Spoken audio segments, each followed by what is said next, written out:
Hey, what's up, people? Thank you for joining me in Small Couch Reviews.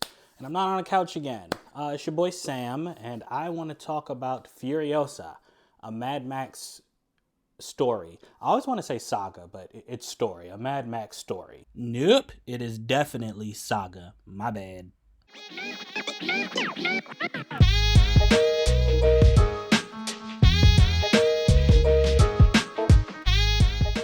Hey, what's up, people?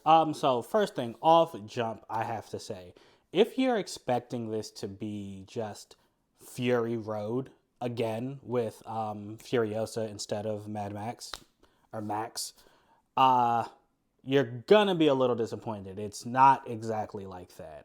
There is a lot of, I guess I'll say Fury Road inspired. I mean, it's the same director, George Miller. He brings a lot of the same flavor, but it's not the same type of movie. So you're not gonna get just tons of action the entire movie like you got in Fury Road. This one actually plays a lot more like the first Mad Max movie, which I did not like. I did not like the first one. I found Road Warrior watchable. I never watched Beyond Thunderdome, and then I liked Fury Road when I first watched it. Loved it after a rewatch. I think it's one of the best made movies of the 2020s so far.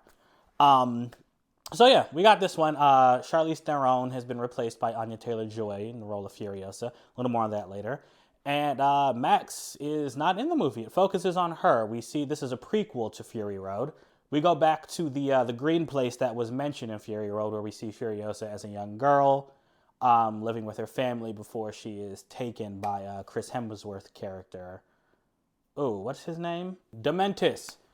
Dr. Dementis, the lovely Dementis, the wonderful Dementis. He goes by a lot of titles in this movie as the movie goes on. More on him later, too. But anyway, Furiosa is taken by him. Then, obviously, she makes her way to Immortan Joe, as we see in Fury Road. And we see how she became what she was in Fury Road.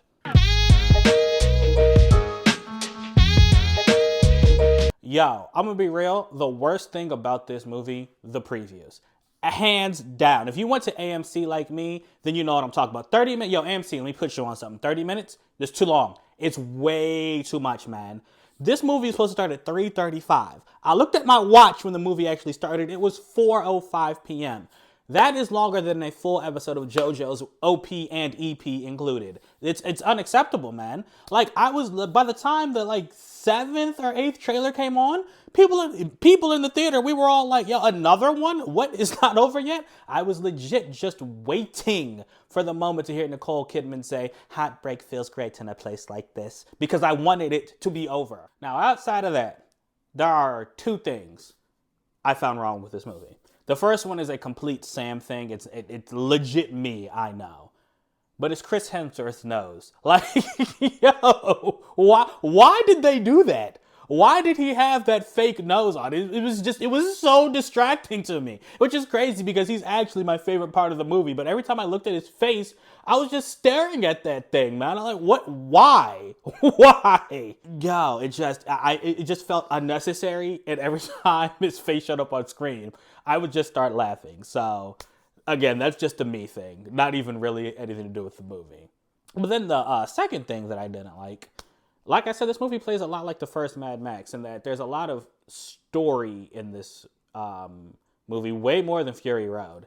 I was one of those people who came in expecting to see just Fury Road again. Just tons of practical effects, great action, and not really caring about the story that much. But they forced me to watch the story, which it wasn't awful. It was just not... I guess I had to get my mind right. And once I got my mind right, I realized it wasn't awful. It's just not what I was expecting. And again, it was just a little too slow, especially the beginning. Anya Taylor-Joy, for one thing, she doesn't show up till maybe, 45 or an hour into the movie. Before that, she's played by a young actress. Aaliyah Brown is the young actress's name. She does a wonderful job just showing just how distraught and disgusted and angry Furiosa is as a child after she's taken away from her family by Chris Hemsworth's Dementis. But, I mean, we get to see stuff that was, I guess, referenced in in Fury Road. You know, we get to see the Bullet Farm, which is great, in Gastown, and then Immortan Joe's Citadel. We get to see more of that. We get to see more of the wasteland and what people were like. And And, seeing the green place, even for in the beginning, that was pretty cool. But there's a lot of world building that happens, which is normally good, but it's just, I don't want to say slow burn. It's just very slow. Once Anya Taylor-Joy shows up, we get a little bit, further into her adult years, and then there's like a whole, I guess like a war in the wasteland. That actually starts to get more interesting as far as the story goes, in my opinion. And yeah, Anya Taylor-Joy's character doesn't speak a lot in this movie. I mean, for good reason. But when the character we're following doesn't talk and doesn't let us know what's going on in her head or anything, it's really kind of hard to get invested in the world of the protagonist when the protagonist isn't someone that becomes relatable. Now, what I loved. So actually, I actually just looked at the box office numbers for this film right before I recorded, and I can't believe how it's tracking. This movie deserves so much more attention than it's getting for the practical effects alone. I mean, like I said, it's not as much as Fury Road, but when it goes there, it goes there. I mean, I don't know how George Miller keeps doing this.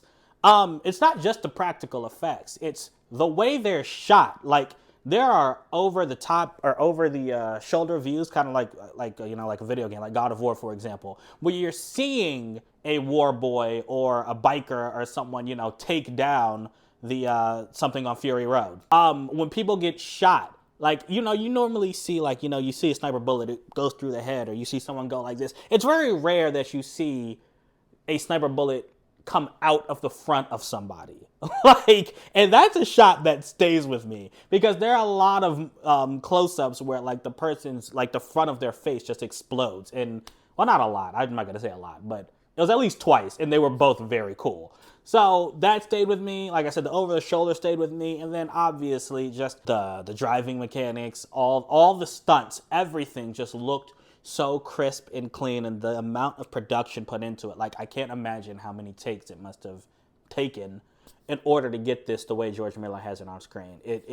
It's incredible, man. I mean, seriously, as slow as it was, that's worth the price of admission alone, the action in this movie.